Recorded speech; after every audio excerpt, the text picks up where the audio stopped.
Hey everyone, welcome to this episode of the Dialogue Podcast. Today's kind of a fun change up from our usual format where I'm actually asking some get to know you questions from Greg. So if you've ever wondered what he thought about everything from what are his favorite hobbies to what do you do with doubts about your religion, this one's for you.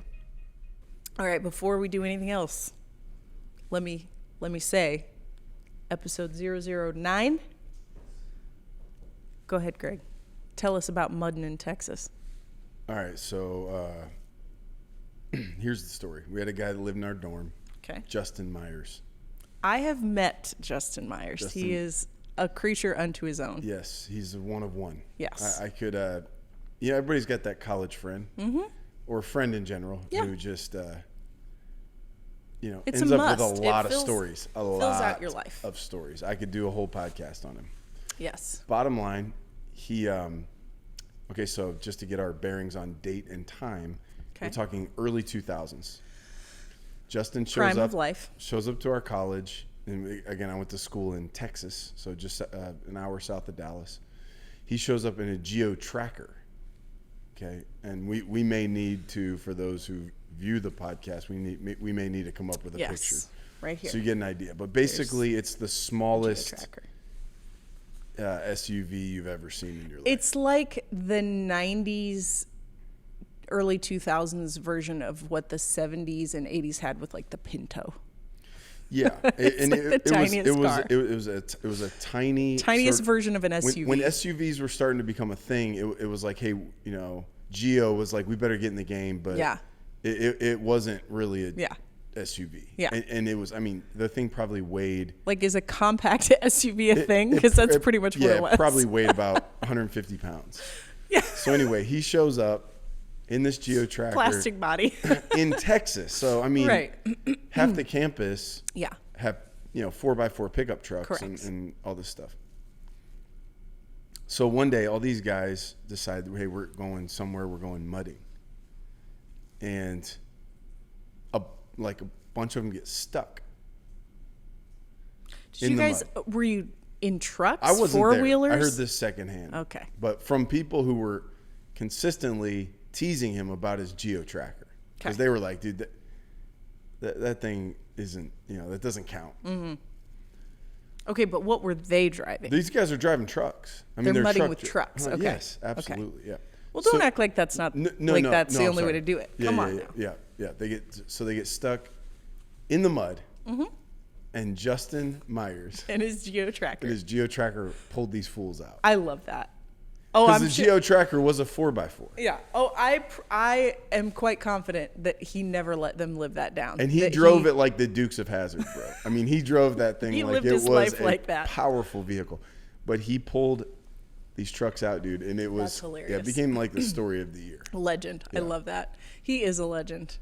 Justin, if you're listening, if you're watching, we love you. You know what? I'm sending this to him. Yeah, send him a clip at least. By the way, real quick, we were just talking about this a minute ago, and I just want to shout this out. Shout it out. This outfit. We did not intentionally wear maize and blue. We're not trying to send any messages. We are Buckeyes through and through. But this particular jacket that I'm wearing is from a designer that has a company called Research Unit, and got it in South Africa the last time we were there. And I absolutely love it because everything she makes, like we actually met her when we were there, got the pieces. It was like a boutique kind of it, but in almost like a flea market type situation. Yeah, like she only makes a couple of everything that she does. But everything that she makes is recycled from things from the harbor. What do they call that? Upcycle? Yeah. And so look at you. It's because you're following Arbany. I'm a listener. Arbany Nola too. We love you too if you're watching. But everything she uses is upcycled. So this is like a windbreaker type jacket, but it's made out of like old sails and like old tie down bungees from. I just think that's like kind of fun. Yeah. I love that. It's very cool. I have another shirt that's like made out of a duck cloth tarp. So not like a plasticky tarp, but like duck cloth. Is that I think that's what it's called. I don't know. I'm not a designer, so I wouldn't know. I'm not sure. Okay. So hopping in, we have some questions. Scott, are you, we have our trusty producer over here. This is the famous Scott. This is the famous Scott This is the Kalaga. famous Scott Kalaga, who has the baritone voice of the century. He really does. And he does a voiceover on one of our videos at church. And Made people I hear swoon. it and I'm like, dang, man, I hear Scott talk all the time, but this man has an amazing voice. Especially when he's in like film mode. Oh, dude. It's But no, good. I mean, it's all the time. I mean, Yeah. it's a full voice. It's a radio voice for sure. Oh, for sure. For sure. I mean, if I could trade straight up, I would. You have a fantastic voice. You have a great voice. You guys have great voices in different ways. I mean, you didn't reel me in without a great voice. Like, I'm a sucker for a good voice. Well, you wouldn't have pulled me in without that. Before I called you, I was gargling honey and stuff, trying to get it right. But anyways, all that to say, Okay. I'm walking up to preach. Scott's doing this voiceover in this like bumper video. I just feel led to let everybody know who it was, right? You hear the voice, probably some single lady. Scott's single. Yeah, you also felt led to tell everyone Scott was single. He's single. He's looking to mingle, but he's not desperate by any means. No. So I felt led to just call him out. So first service, have him stand up. He has no idea I'm doing this. He stands up. Did you just want to fall through the floor? Oh, dude, he said if he didn't know that, he'd have rethought his outfit. But I had him stand up, dude, and he gets a few nibbles. Yeah, I just said, hey, look, the man is couple single, DMs. and church is not a bad place to meet somebody. It is not. So he got a few nibbles, and then second service, I was going to do the same thing. He was nowhere to be found. He was hiding, like in the lobby. I love that you actually hid. I can't. Hid. And then third service, he thought he was pulling a fast one. because he had a job to do. He's an incredible photographer, so he's taking pictures, and he's trying to hide in the shadows, bro. And I catch him. I see him. Greg cannot be hidden from. No, man. He's going to find you. I saw him. And so I drew attention to him. And the production team like that, they were put a on spotlight on him. That was the best. That was. Yeah. I'm sorry, Scott. It was. Yeah. It was great. It was great. So anyway, he said nothing's materialized. It's all right. Slow play it. Let him get a feel for it. It's all right. So let him watch for a minute. What are we doing here? Okay, so I was specifically going to ask Scott, are you gonna lob me any questions that you're getting? I want to give people a chance, if they're asking questions online, I want to ask their questions. Yeah, so that's probably a good time to say this. If somebody was listening and they're like, hey, these guys are dialoguing on questions, particularly things maybe we may or may not tackle on a Sunday monologue type situation, what would they do to say, hey, here's something I'm curious or would love to hear you guys discuss? If you ever want to send me a question, hit me up on Instagram or Facebook or something like that, and I'll stow those away. We'll find the right place to respond to it. So today in particular, I wanted to switch it up on you a little bit. Okay.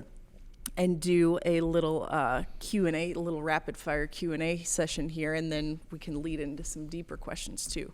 Although some of these might lead into deeper things. For those who don't know, I typically bring the topic idea to Greg, and he has no idea ahead of time what we were going to talk about that week. So this is kind of just a slightly different version of that, but you still don't have any idea what I'm going to ask you. All right. And then can I fire some back at you? Sure. And if you want to send the exact same question back to me, just double finger gun it. Got you. Pew, pew. Got you. All right. So first of all, what are your hobbies? Do you have any hobbies? I'm not the biggest hobby guy. I exercise a lot, so I enjoy that. Yeah. So I would say that's somewhere between a habit and a hobby. Yeah. And I'm a sports guy. I would say when I was a kid, I was a sports fanatic, complete sports fanatic. But as I've gotten older,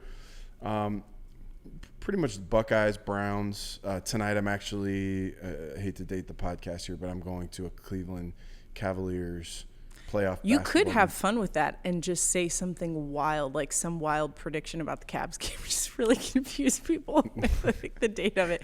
You're like, they're in the final game. They're in See game if they 5, take the championship game 5 tonight against Orlando. But all that to say, I'm a sports fan, exercise fan. And then I'm starting to pick up some old man hobbies like landscaping. You know, yeah, I'm starting to get getting a little meticulous about my lawn. We are definitely turning into old people when it comes to that kind of stuff. You're like, there's sticks on the yard. Like, we can't. I'll throw this out too. I like shopping.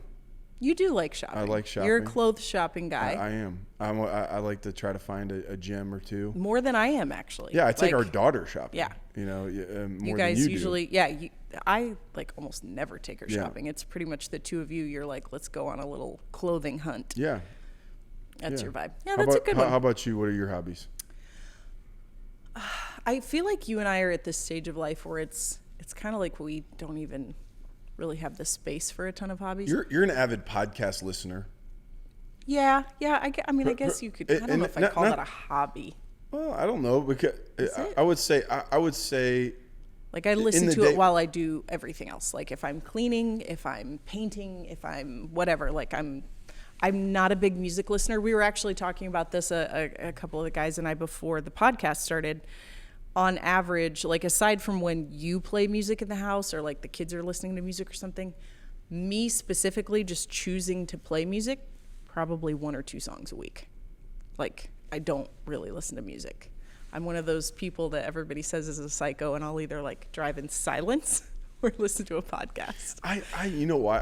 I'm gonna throw a little hypothesis. All right, psychoanalyze. Yeah, because what's wild about you is when, like, you'll know songs, like tons and tons of songs, even like new songs, like modern songs I've never even heard of, and you know them, and you know the like lyrics, and you know the theme, and you know all this.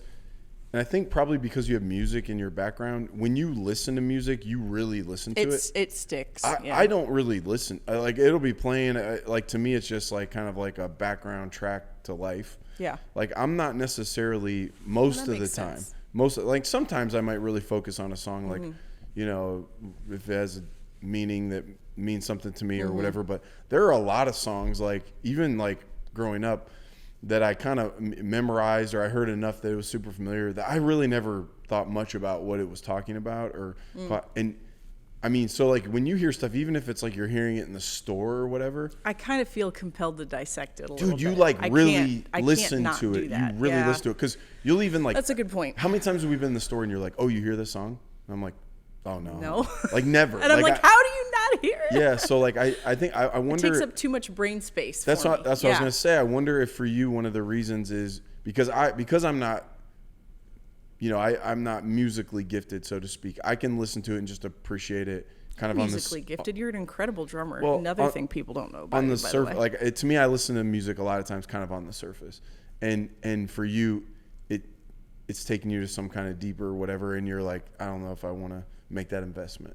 Is that accurate or not? I think that is accurate. I think also for me, like, in general, when I hear music, I do have an emotional response to it. Obviously, everyone does to some degree, but like, I have to really be in the mood to hear the certain mood of a song. I can't just kind of like lightly skim it. It's gonna hit me. Maybe that's like that 4 wink on the Enneagram. I don't know. And so I have to be like mentally and emotionally prepared to feel. Well, so what? That's the 5. What people don't know is be prepared to Shaylyn feel. was a bass player. So like she was our first bass player at our church, and like, you know, so she understands like, you know, musical progression and all that. But then also, even like when we were talking about last night, we did a fire pit, which I'm in good spirits right now because we did back-to-back fire pits, and they were good ones. It does do something for the soul. 64 degrees, and it was beautiful. It was great. Yep. But anyways, I've declared it Country Boy Summer. God. Even though I've never liked country music in my life, but I'm like, you know what? I'm going country. I'm going mudding this year. I'm going cowboy boots. I want to know what you're even going to go mudding. I'm just trying to throw you off because I've never even had one inkling that I was going to do anything like that. Anyways, you were talking about the Dixie Chicks, and you were talking about one of the things you liked about them was that they started exploring more creative ways versus, and then you kind of like quickly declared like it's like this and the, you know, everything was.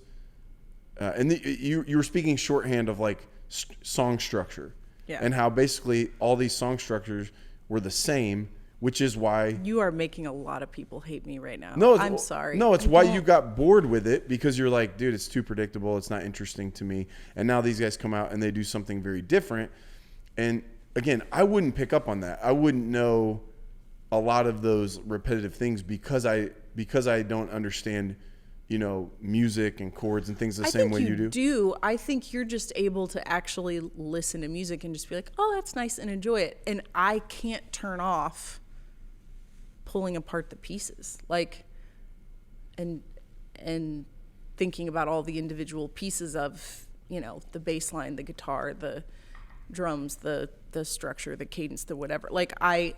Which is not a good thing, because then I feel like sometimes you actually can kind of reduce the joy of the music as a whole just because you took it apart and now it's in parts instead of. Does that make sense? Yeah, I just think people that know more about subjects or know more about things they get bored with those things because they see so much repetition, especially when something like music, right? Pop music starts to have this predictable formula that to those who really understand music, whatever, a lot of times get really bored with that stuff. It is interesting. Obviously we did not intend to go on this whole musical genre tangent, but I think it is interesting even when it comes to your personality, right? Where some people, it's almost kind of like watching your favorite show over and over. Like people have a comfort show, right? That they'll I'm going to watch The Office 50 million times type of thing.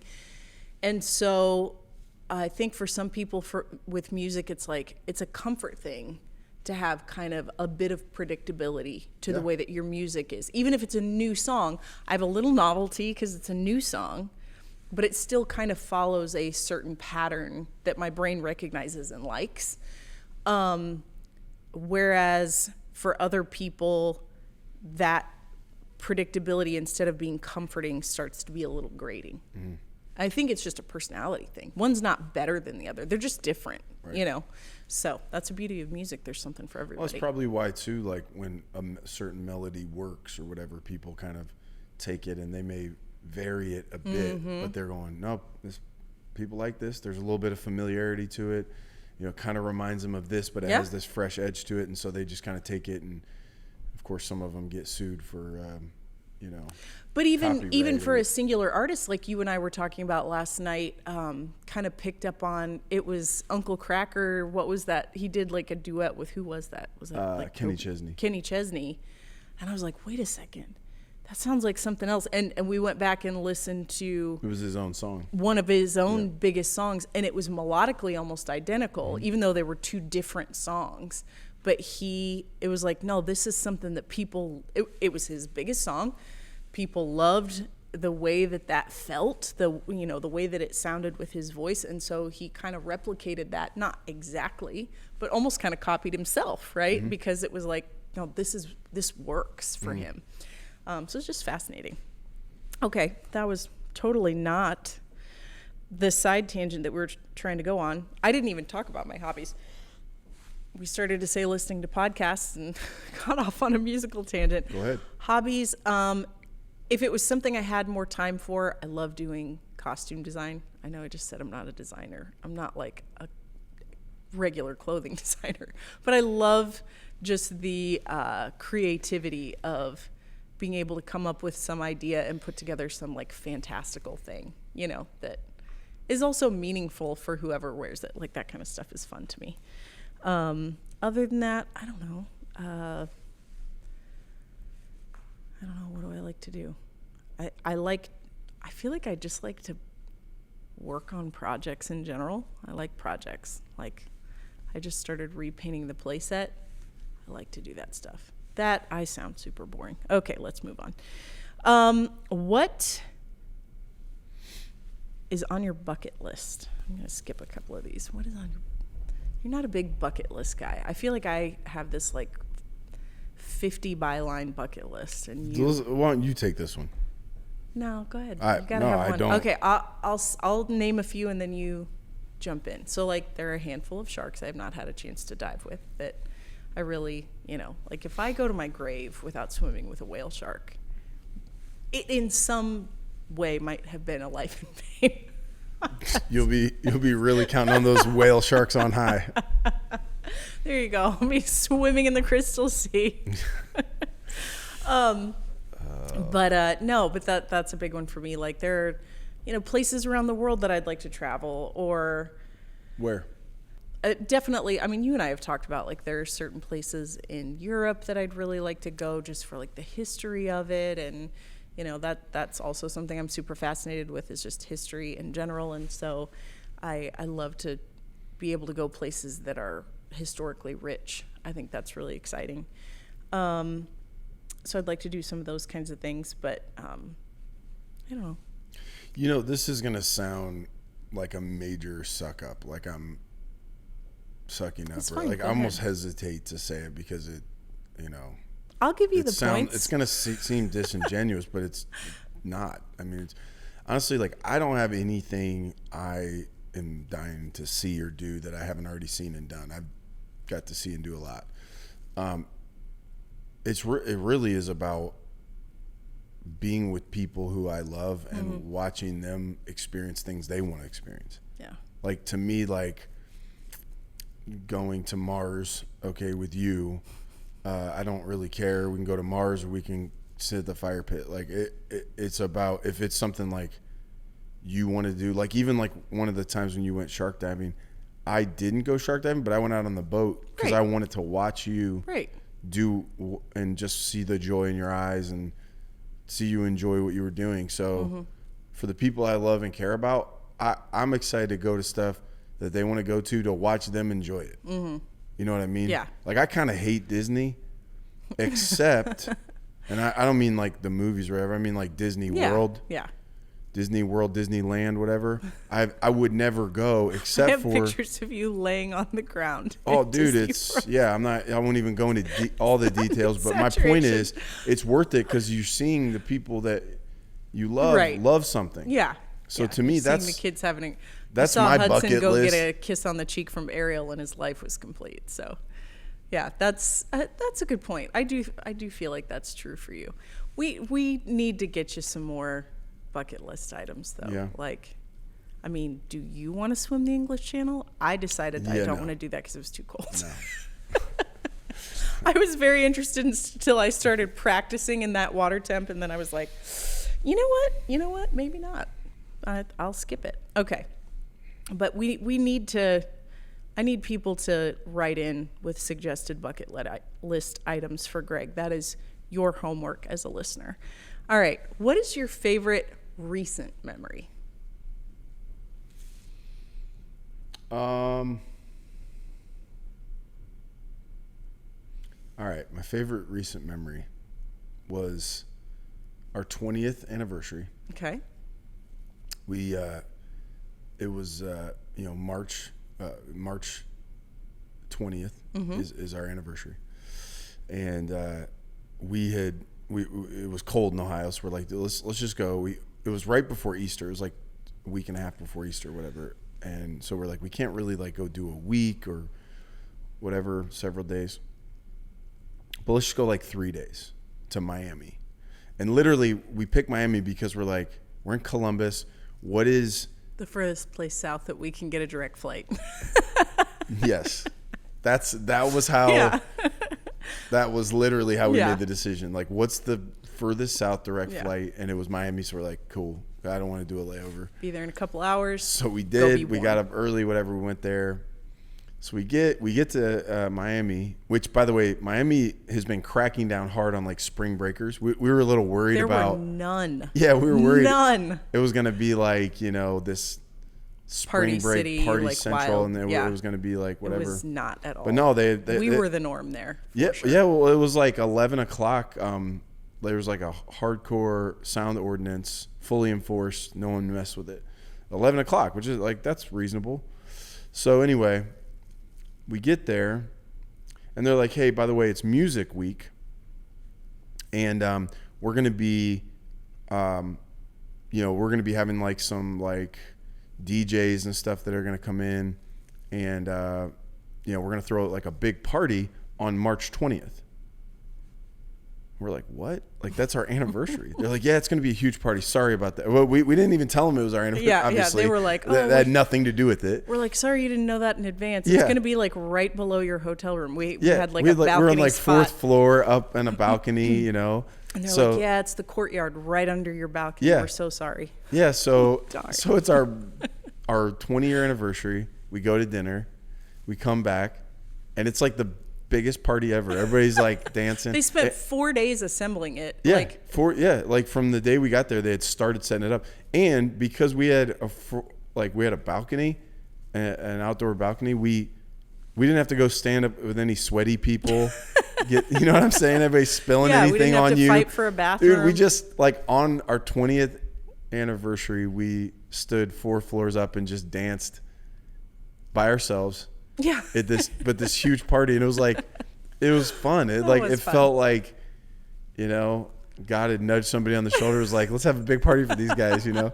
But it was cool because it was like this time. Great party, but it was just like it was just the two of us. Yeah. And we got to enjoy it, and then it was done at 11. And then at 11, dude, it was like someone turned the light on and the roaches like scattered.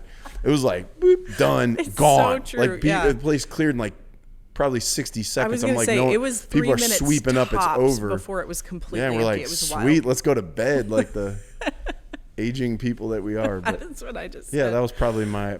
How about you?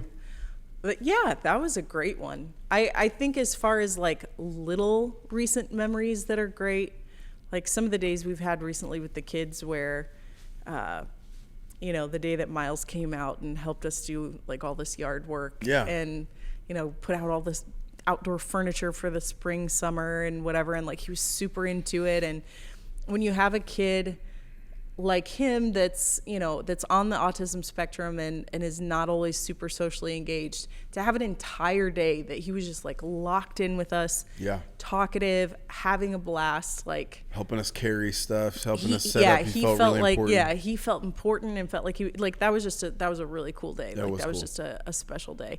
Even yesterday, like the boys hanging out with you guys are all cracking up, you know, shooting hoops, like just having a great time. It's cool having the more and more of those kind of memories happening, you know, because we don't have a wealth of that. Like that is fewer and farther between. And so they're super precious when they happen. So I think those are like obviously smaller scale. That one was a pretty epic memory that you just had. But I think those are really, really special ones too.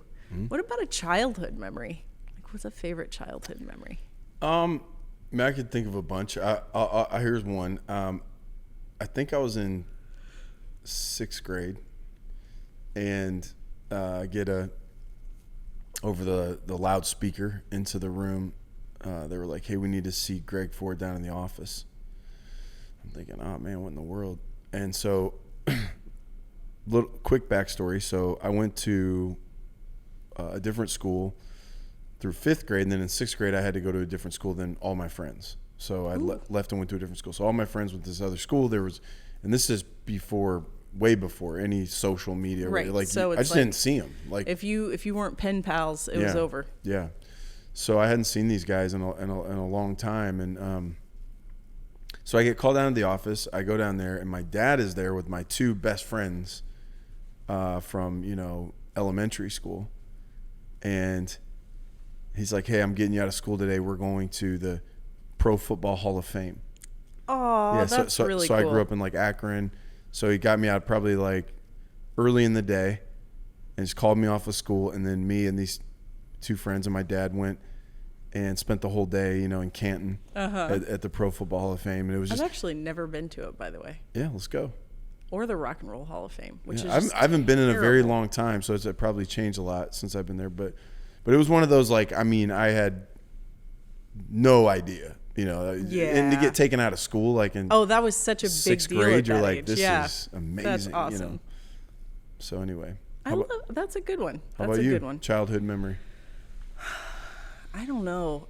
For me, like, some of my favorite memories were smaller things. Like, I definitely loved summer. I loved being out, just like riding my bike for hours, you know, around different neighborhoods. My cousin was my next door neighbor. And so that was super fun for the 2 of us to just like, it's like built-in best friend. She's family and she's your neighbor. Mm-hmm. So like we would just do everything together and swim and bike, and I loved climbing trees, and like my grandparents had this massive willow tree in their backyard that was, I don't know, I couldn't even guess how tall this thing was. It's one of the biggest trees I've ever seen, like in real life. And it was the perfect setup for being able to climb, just like go lay up there and be surrounded by these willow branches. And it was just, that's like summer encapsulated, right? You know? So I loved it. Those are the kind of things I look back on with the warm fuzzies. I got one for you. Okay. So when we got married, Shaylyn moved in, I don't even know how many boxes of trophies. So I've never seen, I didn't know there was this many trophies in the world. Like it was an insane number of trophies, which most of them were accumulated through like pageants, but then also like twirling. No, I was going to say, I think I had like 3 that came from pageants. It was all baton twirling. So what people don't know. My mom is a baton twirling instructor. Yes, that's right. So. And Shaylyn is a highly accomplished twirler. If it can be twirled, she will twirl it. Like around Christmas. Swirling fire poker last night. She'll grab the wrapping paper and do amazing tricks. Okay. So, and again, had the trophies to prove it. So we were talking, I knew nothing of twirling, but I'm like, this is the love of my life. Twirling is a big part of her life. I want to know about twirling. So people don't usually like lead with that. It definitely feels like, especially in conjunction with a pageant, it's like the ultimate, makes people think of like Miss Congeniality. Right. Like they put you in a very specific category. I probably shouldn't have brought this up. It's fine. Okay. Fine. It's all leading up to something. So okay. we were talking about these different tricks and things, and you were telling me about this extremely difficult baton trick. And I was like, wow, did you ever pull that like off? Land it? Yeah. Yeah, did you ever like pull that off? And you said, well, I know where this is only one time, but it was in a twirl off. Oh my gosh. And I was like, I will never excuse me, your what? Face. I was like, my eyes got like, I was like, a twirl off? I was like, what is a twirl off? In my mind, I immediately went to like old-fashioned duels. Yeah, like yes. duels where, or like, what are the movies of, Stomp the Yard. Yeah, like Stomp the Yard or whatever, like you're having a dance off.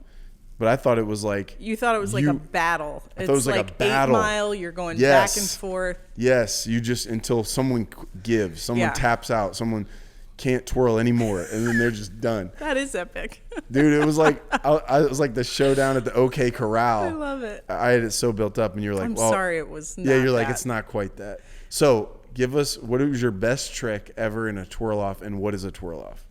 So honestly, I can't at this point in my life even remember what that trick would have been, because I mean, most of the things that I would have done, like a triple sow cow, right, basically, probably like, a 4-turn with like catching it behind your back or something. Throw it you up, throw it, spin around go 4 times, okay, and catch it in like a unique way or something, like catch it upside down behind your back, like doing an illusion, something like that.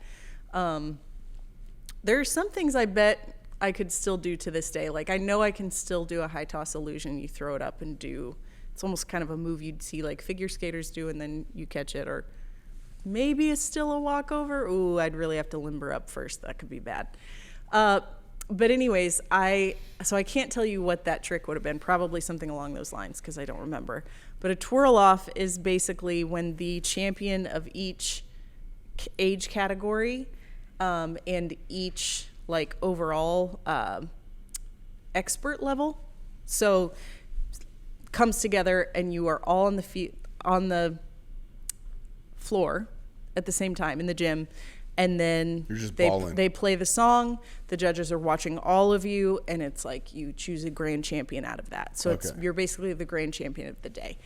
So if you're 5 years younger, but you're but you're better balling twirler. You're the twirl off. They're like, this girl is exactly. She's the twirler of the event. Exactly, and sometimes that's a big deal because if it's like a regional, state, whatever championship, like that's a pretty big deal. So do they call that the grand champion? Mm-hmm. So well, I mean, there's a few different organizations. Like, I'm trying to think, just like within like other sports, you would have like a couple different NCAA, yeah, NAIA. like things, yeah, that you could compete in. Excuse me. So it's kind of like that, yeah. But and I competed in a couple different ones, but yeah, I mean, you would have like a beginner, an intermediate, and an advanced level, and you'd have like your beginner champion, your intermediate champion, and then your advanced champion is like the champion of the day, right? So yeah, definitely one of my proudest moments as far as like an accomplishment when I was a kid was the fact that I was a significantly younger competitor and I won an advanced twirl off. That's what's so up. I was the champion of the day. And you used to twirl knives and fire. Twirling and fire knives. Batons. And fire. There are even fire knives, which is a lot of fun. All right. Here's an easy one. What's your favorite holiday? Apparently not an easy one. Yeah, I mean, I don't know. I kind of like I like 4th of July because it's in the summer, hot. Being outside is cool. I mean, Christmas is kind of technically the GOAT. Just all everything that comes with it. Mm-hmm. The movies, the food, the family time, all that. Yeah. It's a fun time as a church. I love that. I love Thanksgiving, because again, it's getting everybody together, and I mean, those would be kind of probably the big three. That's a good one. How about you? Yeah, probably Christmas. I think Christmas is just so fun to like decorate your house and, you're kind of looking at all the things that, like what can I do for each person that would be really special for them, so I enjoy that kind of thing. Such a build up, right? Like, I mean, we at this point broke the rule about not starting to decorate till after Thanksgiving. We're like, you know what, let's get this going early. Yeah, we're totally not those people anymore. We used to hold to that. I would like start decorating like midnight Thanksgiving night. Now it's like, nah, you know what? Just enjoy it as long as you want. Like put it up whenever. Yeah. So we're those kind of people. All right. Aside from necessities, what is one thing you could not go a day without? I mean, that's strong to say I could not go a day without. Because I could go a day without anything other than necessities. Sure. Don't take it that okay, serious. All right. So I would say coffee. Yeah, that's what I would say too. Yeah, coffee. I can't remember the last time I didn't have coffee. Yeah. At least one cup in a day. Yeah. You? Yeah. No, that would 100% be my answer is coffee as well. Like, if it's too hot outside for hot coffee, ice it up, baby. Yeah, like, that's why God made cold coffee. That's when God made ice cubes. All right. Go back to Genesis 1. It's in there. That's right. In the beginning, he made ice cubes. What is something you wish more people understood about you?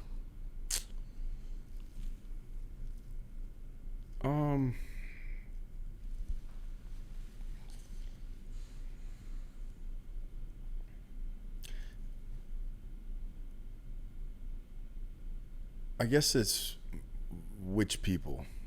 Okay. So I mean, I guess if we're talking about people that don't really know me or they're on the outside, I mean, I think, you see somebody who kind of does what I do in terms of like you're standing up on a stage every week, and a lot of the people that are engaging with our church, we don't have a personal relationship.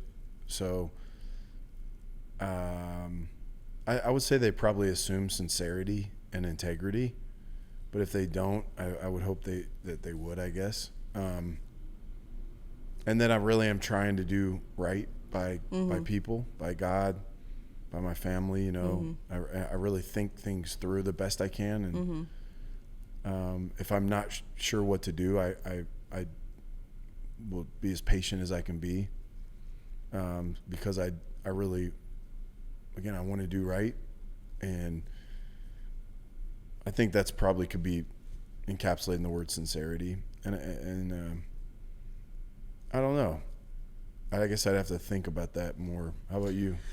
So I have one for you, actually, like what I wish more people understood about you. I wish I could make sure that people understand how much you genuinely care about people's experience and people feeling cared about, feeling seen, not feeling ignored. You know what I mean? I think because we are at this place where it's like the church is large enough that it would be virtually impossible for you to have like a deep personal relationship with everyone, right? But so, you have a smaller group of people, when it comes to like our staff or whatever, that like you're really investing in your time and your energy in them and making sure that they're good. But the reality is, I know that it bugs you to think about someone coming in and not feeling cared about.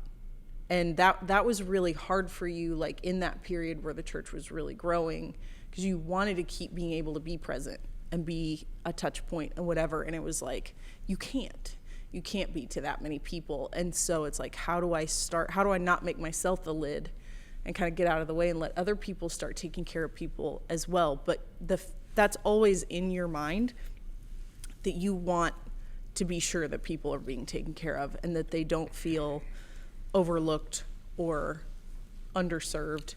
Like, for example, you and I were talking the other day about like being out and about, and I know, sometimes people come up to you and talk to you and whatever, and they're excited to see you. Maybe it's somebody that's never had an opportunity to like meet you in person, and they see you out and about, and that's, a little bit like, you can tell someone recognizes you, but they feel awkward about coming up to talk to you and whatever. And it's like, the reality is you do feel, I think, a level of pressure to make sure that that person feels like you didn't ignore them, that you care about them, whatever. Mm-hmm. And, for me, I think people understand seeing you like, quote unquote, out in the wild. They don't necessarily want to interrupt what you're doing or whatever. And so a lot of people won't come up and say hi or something, but they'll just kind of smile or wave or whatever. Excuse me. But my point being, like, you feel, I think, a level of pressure that if you noticed that someone recognized you, that you feel like you do need to be like going above and beyond to make them feel like you're going to go initiate it. You're going to go engage. Does that make sense? Yeah. I mean, I think, I may meet someone and they're like, hey, I know we haven't met, but I've been coming to the church. I've been listening, to the messages and everything. And I'm like, oh, that's great. How long have you been coming? Oh, 3 years or 2 years. So, mm-hmm. I mean, you do the math. I mean, that's 140, 150 messages, mm-hmm. and that's, you're talking hours and hours. So for a lot of these people, they've listened. They maybe heard me or you share stories about our family, our kids, and or our struggles personally. And so there's a sense of connection already that, and that it's impacted. They've been able to personalize it, and it's been able to help them make peace with things or make progress. And so then all of a sudden now we're face to face. And what I don't want to do is anything that would set them back in any way, or mm-hmm. like, let's say I'm in the middle of something, I'm busy, or you and I are focused on something or whatever. And so then if I ignored them, or I wasn't sensitive to what they're walking through, or attentive or focused, then it's like, I think you can do a lot of damage in that short period of time. And so I don't want to do that. I want to do my best to. I think people probably don't realize how much that kind of thing is constantly at the forefront of your mind.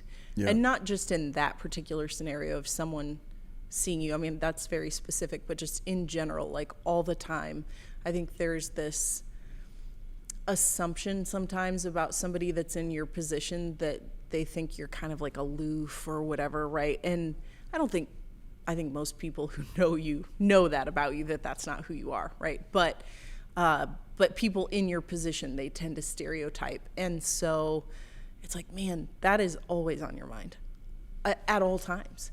It is constant for you, that you are constantly thinking about and concerned with and wanting to make sure that if someone is part of this community and they're hurting, or they're going through something, they have needs, like, are they being taken care of? Is this need being met? And it's something that if you could do it all yourself, you would. You recognize you can't. But like, it's constantly on your mind, constantly. And I think that's probably one of the things that kind of keeps you up at night sometimes, is just wanting to make sure that this is a healthy place, that people feel seen and supported. I mean, a lot of the people, man, that come to our church, I mean, they're hurting pretty bad, and a lot of them, it's like a last resort, and they're putting a lot of trust into our church and our organization, and our community to care and to help them, to support them. And so if we don't follow through on that, it's a lack of fulfillment of what we're supposed to do. I won't get preachy, but I'm going to do a series toward the end of this summer, into the fall, about fulfilling the law. Jesus says, I came to fulfill the law. And what does that mean? Is it just that he was the guy that the prophets were talking about, or what is it? And a big part of it is, when he says the law, he's talking about a lot of the Old Testament, the Torah, and it's like, well, what is that supposed to produce? What does that look like? And Jesus is actually showing what it looks like for that to go from writings and cognitive understanding to the fulfillment, which is the behavior and the impact. And so he is literally the personification of the law. And as the church, we're the body of Christ. Like, unfortunately, I can't walk on water or whatever, but ultimately it's supposed to be fulfilling this rhetoric. This teaching is supposed to lead to healing, mending, supporting. It's supposed to bring peace on earth, goodwill to men. So that to me is like, are we, comprehend the comprehensive nature of our organization, everybody pulling in the same direction, everybody playing their part in the body, from the toe to the finger to the head to the heart, everybody's.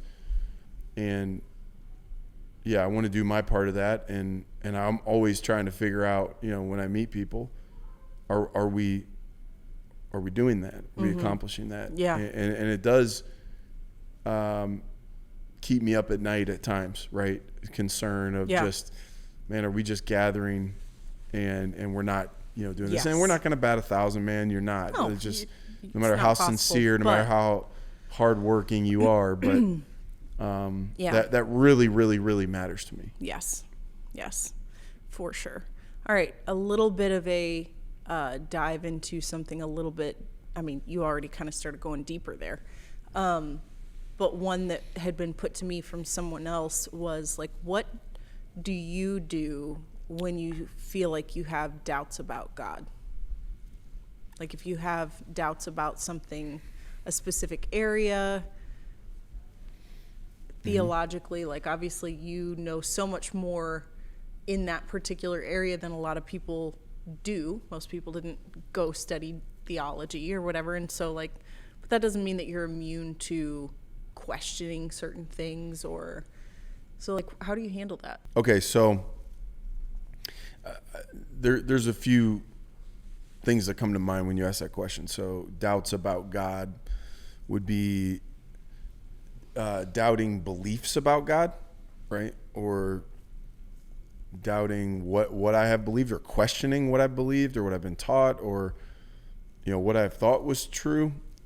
So I'll give a little tool here that I've used before and I'll probably use again. I'm sure I'll use again multiple times because I think it's a great tool. I hope I say it so much people memorize it. But take out your notepads and your pens. So it's called the Wesleyan Quadrilateral. Mm-hmm. Okay. Just think of a square with 4 squares within it. Okay.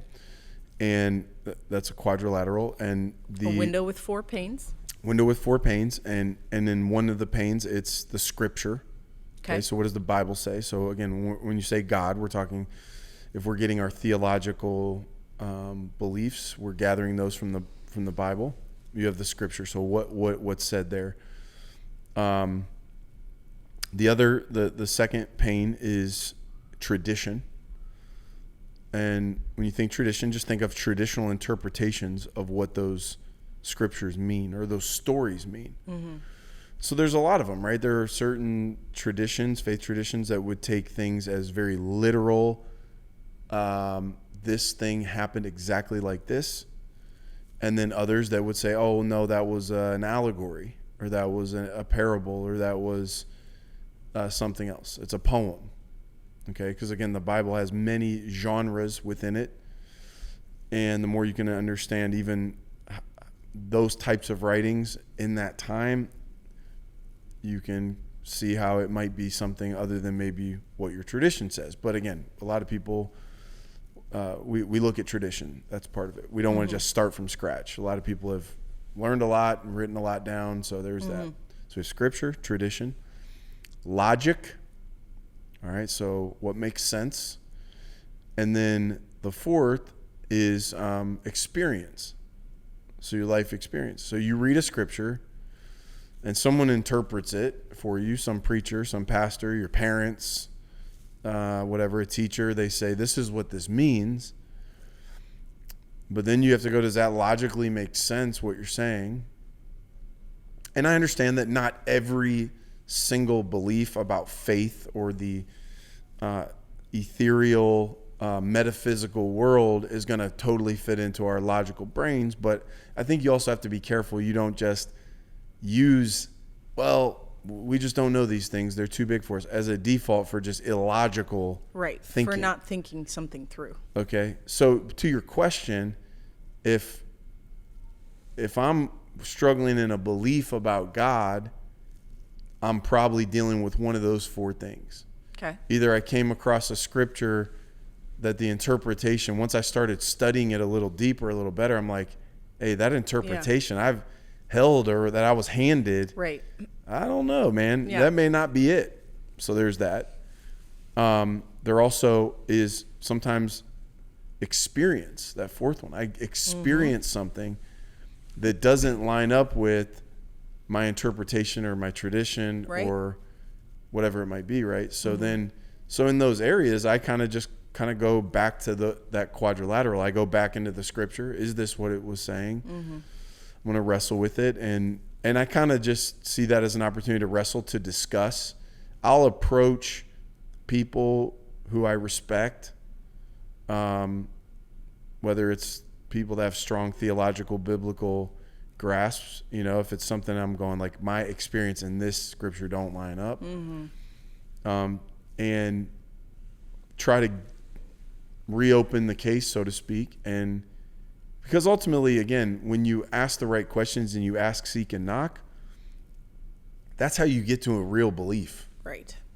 Like, not just what you declare is true, right, or what you put on your wall is true, but what you actually really believe.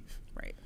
And so I think sometimes it is those doubts that causes us to go, hey, I had to reopen this. And then you find out I wasn't really as sure that I believe what I said I believed as I said I believed it. You know what I mean? I was a little bit just kind of saying the line I was told to say or whatever. And sometimes life experience, I think, as painful as those can be, there's a beauty in that rupture of that belief. It causes like, whoa, wait a second. Because I hadn't thought that deeply about it. A lot of times when you see somebody who's dogmatic about something that they haven't experienced, you can tell, like, when they become very reductive or they become oversimplify something that's quite complex.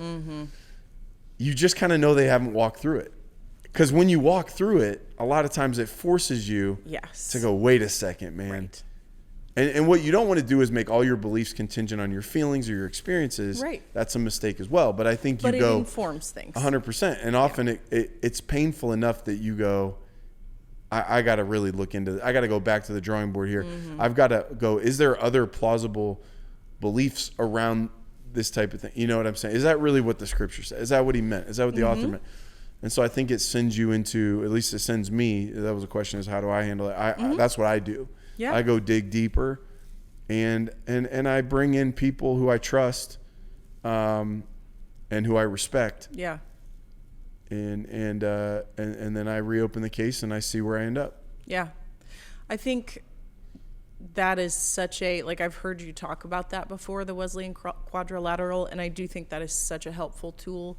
I think when it comes to scripture in general, like approaching it not with what I want it to say before I even walk in, but like, what is it actually saying to me?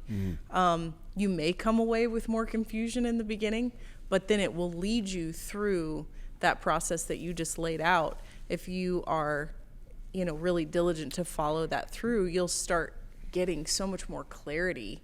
So this is one of my passions around our community of One Church, because we're kind of creating some of our own traditions. I mean, we're bringing in a mishmash of a bunch of traditions. Everybody came from where they came from, whether it was church or their community, their family. So we're bringing all that, but we're making some new stuff. And like one of the components of our culture that I want is that people don't feel that it's a disrespect of our tradition to question the beliefs that we've come to or the things that we've put out there. I don't want my daughter to feel any sort of internal conflict that, well, my dad always said this and stood for this, and like if I reopen that will be a dishonoring of dad. Right. It's not. I don't want her to feel that at all, because again, otherwise she'll have these sort of half-baked beliefs inside of her head that's like, well, and I think that I just don't think it's healthy that my approval or my love for her or even my honor is somehow dependent on her taking everything I've given her and doubling down on it. Yeah, just it's gospel because you said that's it. Right. And we've been pretty intentional. Sometimes it's hard emotionally when your kid's questioning this or that, and you're like, to not go there, but like really trying to get her wheels turning. And if they're turning, trying to get them turning more. Yeah. I was going to say, there have been times that we've actually she's just declared that she, thinks something about something, and we've gone, well, why? Well, what is kind of your reasoning for that? And it's not because we're trying to get her to align with us. We're trying to encourage that critical thinking process and go all the way through. I want it to be part of our tradition that we hold tradition with respect, but fairly loosely. Yes. Because I think if not, that tradition can be an impediment to you maybe seeing what the scripture actually says, or for you being willing to deal with some of the cognitive dissonance that comes from my experience doesn't match up with what I was told, and I'm just going to put my head in the sand. Like I want our tradition to be not that we just mishandle and disrespect and dishonor, our forefathers and what people have done, but I hope that loyalty to our church or our traditions doesn't become an impediment to somebody maybe seeing something that maybe I didn't see. Right. Exactly. I think what you said about traditions is important, because traditions were put in place and became traditions because they served the people that instituted them, right? They're a tradition because it was something wonderful for you, for your family, for your community, whatever. Where it gets wonky is when we all just start being in service to the tradition. Well, why? Well, because it's tradition. What, you know what I mean? It's like, that's so wild, but we do tend to do that. And that's not, it's backwards. A tradition is there not because it's inherently right. If it's a tradition, there's a difference between like something that's traditional and something that's morally right. I'm not conflating the two. I'm saying, but if it's just something that it's like, this is traditionally just how we've always done it. Okay, well, that doesn't make it sacred. Like, it means it's been special, and we can examine the reasons that it was. And if those reasons no longer apply, then the tradition is no longer necessary because it's not serving who it's supposed to be serving. Yep. Okay, last one, and I'm going to read it because I want to make sure that I get it correctly. This one was actually put to me, but I think it is kind of interesting for both of us because we've had this discussion a little bit before just about how it can be a little bit weird to be in the public eye week after week. So, like, people see you. It's not... back in the day, if you were a pastor, like, the people that came into your building saw you, but you weren't seeing yourself over and over again. You weren't on a live stream with a bunch of people seeing you.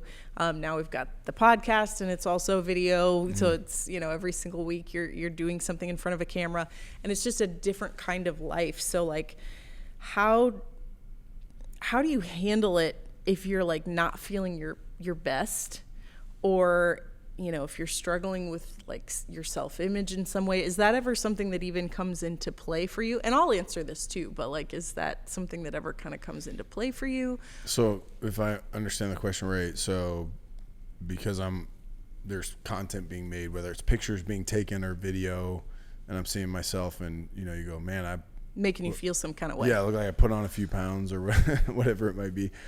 Number one, is it weird for you at all? It is a little weird. Okay. I think it's something that is a relatively new phenomenon for pastors, right? So, like, you always stood up in front of people and talked, but all of a sudden now there's, like, pictures and videos. If you ever, even, like, thinking in our lifetime, like, we didn't have that many pictures of ourselves. Yeah. You look at yourself in the mirror before you go to school and when you're washing your hands or whatever, but, like, you didn't see yourself that much. And, we had to wait to go to see, Walgreens or whatever. Get the pictures and, like, okay, that was 3 days later, that was a bad one, your...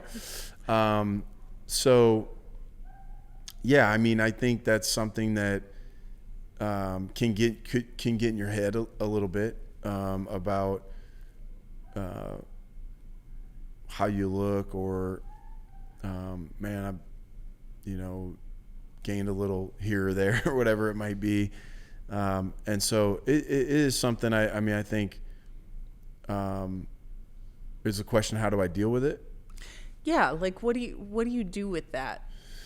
I think it's a mistake to over focus on it. Like, I think you got to kind of be aware of it. And I think there's some good that comes with it. You might see yourself and go, you know what? I need to make some better health choices, Like, it certainly could just be vanity, but I think there's more to it than that. Sometimes, think about that. Like, even like I mentioned, like, decades ago, sometimes it was somebody seeing a picture of themselves. They hadn't really looked at themselves much, and all of a sudden you see a picture and you kind of setting them side by side you're like, dang, I didn't realize I've kind of slid, And so, I don't think you want to make it cause you to be constantly self-conscious to where it crosses the line.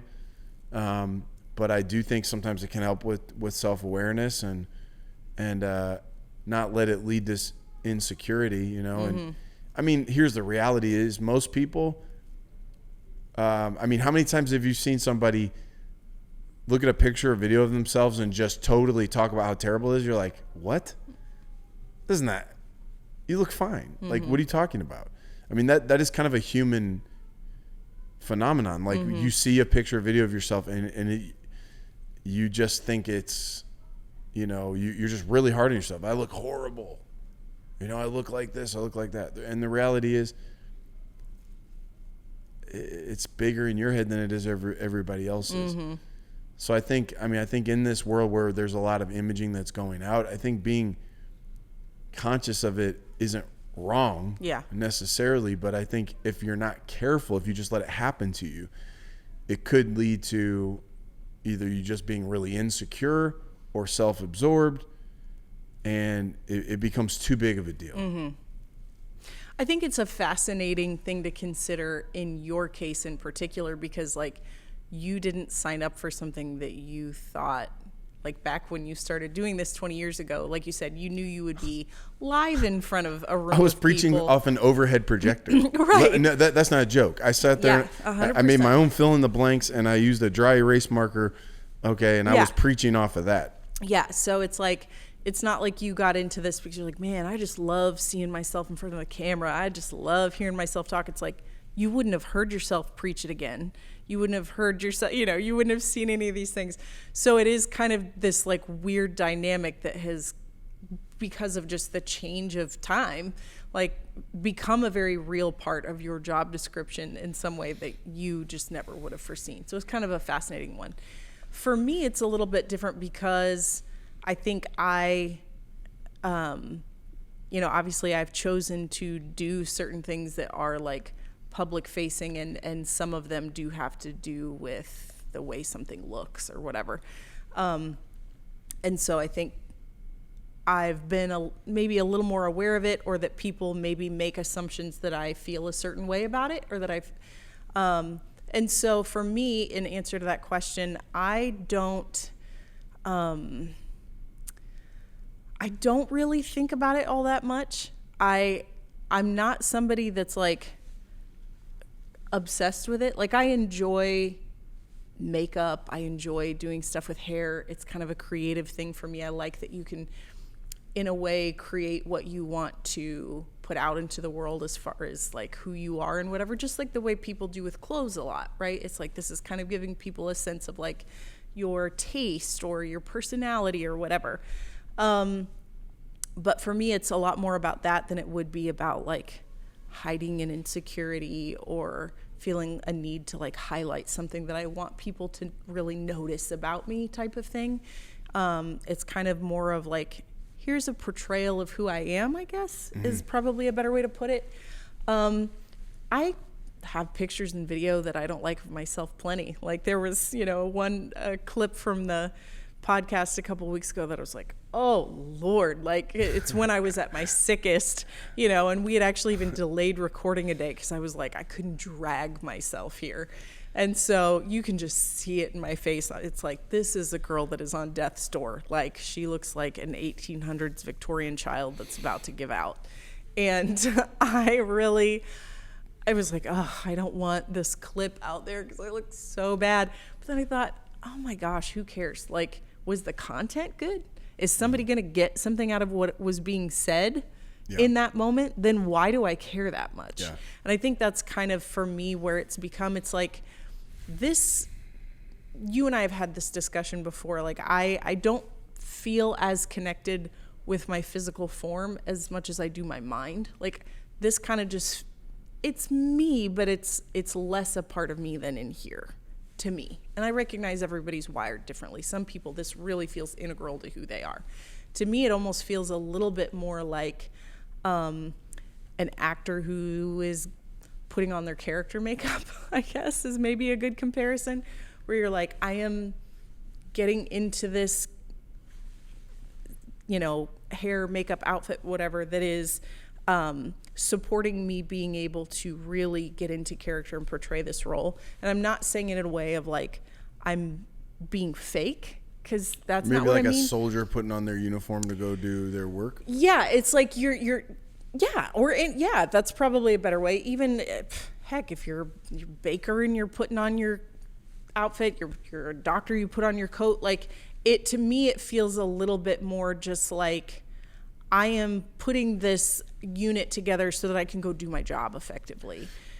Does that make sense? Yeah, I think one of the things that's probably culturally right now a little weird is with all of this social media stuff, with all this content, all these pictures, okay, you've got pastors, Christian leaders, okay, we'll just say, again, that's our world, pastors, who are dressing all different kinds of ways. Yeah, and so it is kind of a hot button. And so people kind of going like, what's up with, like, what's the motivation behind that? So you'll see sometimes somebody going like, well, that's not how a pastor should dress.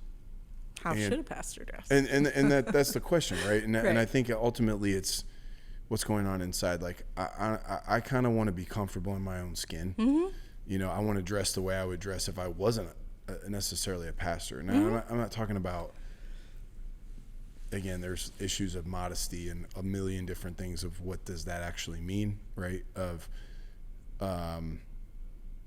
for males, females, whatever, people have their thoughts and opinions about that. And that's where it gets a little bit weird for me, because what I want to be able to do is I want to be able to kind of wear what I feel good in. Like, I want to be comfortable in my own skin and wear stuff that I like. I don't want to have to be sitting out here overthinking my presentation about what are people wanting from me, and will they think I'm too much of this and that I'm too much of that, and he's trying to be this. And people, again, now that it's not just images but it's comments, so people make assumptions about you and they don't even know you, so they're going, oh, you know, he's trying to be this guy, that guy. Like, dude, you don't know me at all. You have no idea how I grew up, what I am into. Yeah. You know, that I've never gotten up going, you know, I'm going to try to look like this you know, influencer. I'm going to try to look like that. I want to ultimately feel good about whether it's what I'm wearing or how I cut my hair or whatever it is, right? That it's me. It's an element of me. It's who I am, right? And I think that's where it gets a little weird right now, you know, and now it becomes this showing off, whether it's online or into like hardcore branding, or, you know, people trying to build an image and whatever. And I don't know. I mean, again, it's like what you don't want to do is start now living a vision of what not to be. Okay, so now I'm going to not be that. At some point you got to just go, look, all that chaos of content and, you know, how I look or don't look, what you wear or don't wear, somebody's going to think, oh, that's so cool. She doesn't fit the mold, and she's, you know, dressing how she wants to dress and not letting anybody put her in the box. And somebody else is going to go, how dare you? You're a pastor's wife. Yeah. And they're going to like, oh, well, wear too much who the heck determines what a pastor's wife's supposed to wear? Yeah. You, lady, you, mister, like, no. Like, ultimately what you want to do is have a sense of awareness around it, but at some point you got to kind of like not overthink it and not dwell on it too much. Yeah. And then understand, dude, criticisms are going to come one way or the other. Bottom line is, am I comfortable in my skin? Who am I? And be true to that. Yeah. I think you and I have kind of boiled it down to a couple things that I don't know that we've like ever put this direct of language on it, but it's like, okay, is what I'm wearing going to actually distract someone from being able to hear what is being said and what matters? And you try to avoid that as much as possible. You don't put yourself in a complete box as a human being, right? But you go, there are some things that, like, the way this is cut or the brand of it or the something is going to distract people, right? So I'm not going to do that. And then on the flip side, kind of what you were talking about with like the physical health piece and whatever, I think you go, yeah, I need to be aware, like, gosh, am I seeing signs in me that like I need to take better care of my body? I'm not sleeping enough. I'm not eating right. I'm not whatever. And then, because I am saying this for the first time, like specifically floundering a little bit on language, but I think the biggest thing is just going, am I getting too distracted by my own appearance that I'm not focused on what needs to be said? Because I think that is one of the biggest dangers that not just you and I, but people in general experience. It's so easy to get in your own head and so easy to get self-conscious. And when you go, I'm realizing that when I do that, I'm actually turning the focus back on me. I'm making it about me instead of making it about the people I'm talking to or the people I'm trying to serve in whatever capacity, whether you're a public speaker, you're a school teacher, you're a, well, you know, whatever. Or I'm playing an unwinnable game, which is trying to meet everyone's expectations. Yeah. At some point, like, you sit there, let's say you wore something that you really love. Like, it spoke to you. You found it in South Africa, or you know, whatever. It means something to you. You wear it. So one person sits there and goes, who does she think she is? Right. She's up there, you know, that's immodest, or that's, you know, blah, blah, blah, right? They criticize it. Somebody else is sitting there and it resonates with them. Right. They go, wow, I guess I never thought I fit the mold either, but apparently maybe I do. I mean, like truly, like I shared this a few episodes back about like calling, and I was like, you know, I personally, everybody sort of, there was a profile that I felt like I didn't fit in. Therefore, I saw no place for myself. Right. And in some ways, it's kind of it's a miracle that I'm here doing what I'm doing, because I didn't see, it didn't seem logical or like a progression. So like, and I didn't have anybody really to look at that I was like, wow, that really fits. Like, you know what I'm saying? So in some way, if you start getting into am I meeting everybody's expectations of what they think someone in my position ought to be looking like, doing, blah, blah, blah, you end up, I just think that's such an unwinnable game. And yeah, maybe you please that person over here, but now this other person over here, you just got to get comfortable in your own skin. Like you said, be wise about, okay, if I come in and I'm standing up on a stage, everybody's looking at me, I'm up higher than everyone, they're looking up, what are they seeing? Is this something that, man, I had this really great message God gave me, but because my outfit or the way it was cut is drawing, it's distracting ultimately from what I'm trying to do. And I think having wisdom around that type of thing, but I don't know, man. I think right now, it can become, the whole thing can become a distraction and get everybody off the point, you know? I agree. I think ultimately, you talked a little bit Sunday about internal environments, right? We can't control externally a lot of things, what's going on, but we can control what's happening in our own internal environments and cultivate a healthy space in our own hearts and minds. And so I think the best thing that we can do is I can't control what other people are going to think. All I can do is show up as the most genuine representation of myself that will resonate with who it needs to resonate with. And then beyond that, I need to make sure that I am a whole, healthy, secure person and not overthinking or overvaluing the external parts of me to the point, and again, I hope people hear me. I'm not saying it doesn't matter at all and you should, never take another shower and be a hermit. Like you can enjoy, you and I both do, enjoy, things that have to do with your physical appearance, but don't overvalue it and overfixate it to the point that it distracts you in your own heart and mind, and you can't focus because you're so worried about how you're being perceived. Give it an appropriate amount of attention to make sure that it's not something that is distracting people. And then after that, let it go. Stop thinking about it. Don't go back and watch tape and look at pictures and overanalyze yourself, because all you're doing is getting further into your own head and creating a toxic environment. All right, here's my last thought, and then I got to eat. I'm getting hungry. You've had food. It probably is hard. You've had food sitting over there, staring you in the face. Right there. I'm ready to eat. My last thought is this, right? Fashion, or how you dress, is a sense of self-expression, right? Fashion is a sense of self-expression. I think it's good to be self-aware about what am I expressing, and what am I trying to express? What statement am I making? Is that the statement I want to make? Where is it coming from? I think you come to peace with that type of thing, then I think, again, let people have the opinions they're going to have, but just be clear in yourself. Why am I expressing what I'm expressing? You feel good about it? Take it to the Lord. We're aligned. Here you go. Take it or leave it. Yep.